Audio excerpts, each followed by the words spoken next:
الله أكبر الله أكبر. Bismillahirrahmanirrahim. Alhamdulillah.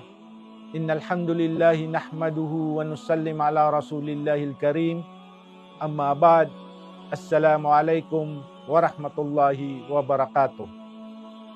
On religious aspect, Islamic culture relates to the 5 pillars of Islam.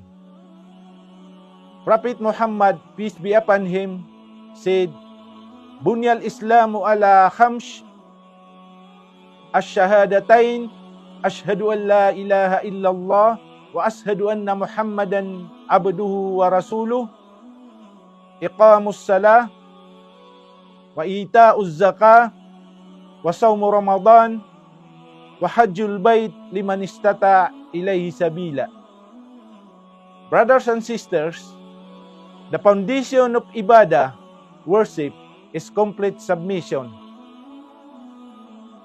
In the context of Islam, submission to Allah subhanahu wa ta'ala is the acceptance of His command and prohibitions. Submission is true understanding Allah subhanahu wa ta'ala, understanding the reason and purpose for which He gave life, and fulfilling that purpose in the way that He ordained. Surah Ad-Dariyat, verse 56. Bismillahirrahmanirrahim.